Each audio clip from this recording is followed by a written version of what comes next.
আপনি মৃত্যুর জন্য প্রস্তুত আছেন তো? জি হ্যাঁ, আপনাকেই বলছি। চলুন আপনাকে একটা প্রশ্ন করি। আজ রাতে যদি আপনার মৃত্যুর খবর আপনার পরিবার শুনে, তাহলে আপনি কি সত্যিই প্রস্তুত? এক মুহূর্তের জন্য ভাবুন তো, আপনার ফোনটা টেবিলেই পড়ে থাকবে, আপনার অসমাপ্ত কাজগুলো সেখানেই রয়ে যাবে, আপনার ব্যাংক ব্যালেন্স, আপনার ব্যবসা, আপনার স্বপ্ন সবকিছু পৃথিবীতেই থেকে যাবে, কিন্তু আপনার সঙ্গে যাবে মাত্র একটি জিনিস, আপনার আমল।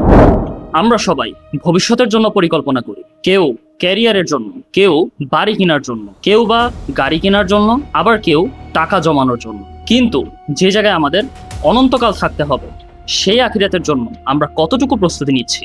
আমরা এমনভাবে জীবন কাটাই যেন মৃত্যু অনেক দূরের কোনো ঘটনা, কিন্তু বাস্তবতা হলো মৃত্যু বয়স দেখে আসে না, সময় দেখে আসে না, আপনার প্রস্তুতির অপেক্ষাও করে না। কবরস্থানের দিকে তাকালে দেখবেন সেখানে বৃদ্ধও শুয়ে আছে, শিশুও শুয়ে আছে, ধনী গরিব তারাও শুয়ে আছে। আজ যার জানাজা আমরা পড়ছি, কাল হয়তো আমাদের জানাজাই অন্যরা পড়বে।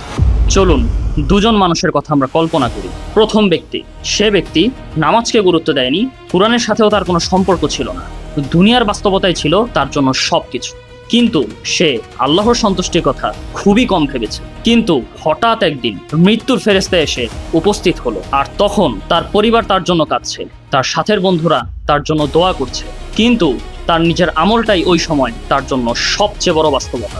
যদি ওই ব্যক্তির নেক আমল কম থাকে, তাহলে কবরের জীবন তার জন্য অনেক কঠিন হয়ে যাবে। ভেবে দেখেছেন, তার জন্য সুযোগ শেষ, ফিরে আসা আর কোনো পথ বাকি নেই। অন্যদিকে দ্বিতীয় ব্যক্তি, সেও দুনিয়ার কাজ করছে, কিন্তু সে জানতো এই পৃথিবী চিরস্থায়ী নয়, কিন্তু সে নামাজ ঠিকঠাক মতো আদায় করেছে, হারাম থেকে বেঁচে থেকেছে এবং মানুষের হক ঠিকঠাক মতো আদায় করেছে, পাশাপাশি গোপনে দান করেছে, আল্লাহর কাছে তওবা করেছে এবং প্রতিদিন তার গুনাহের জন্য আল্লাহর কাছে ক্ষমা চেয়েছে, এবং তারও মৃত্যু এসেছে। কিন্তু তার জন্য সে মৃত্যু ছিল ক্ষণস্থায়ী দুনিয়া থেকে আল্লাহর রহমতের দিকে যাত্রা। তার নেক আমল এবং আল্লাহর রহমতের আশাই তার জন্য সবচেয়ে বড় সম্পদ। এখন প্রশ্ন হলো, আপনি কোন মানুষের দলে থাকতে চান? মৃত্যু সুনিশ্চিত, কিন্তু মৃত্যুর জন্য প্রস্তুত থাকা এটা আমাদের নিজেদের সিদ্ধান্ত। হয়তো আজই সেই দিন যেদিন আমরা একটি ওয়াক্ত নামাজ ঠিকমতো পড়া শুরু করতে পারি।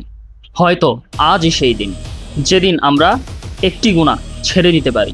হয়তো আজই সেই দিন যেদিন আমরা আন্তরিকভাবে আল্লাহর কাছে তওবা করতে পারি।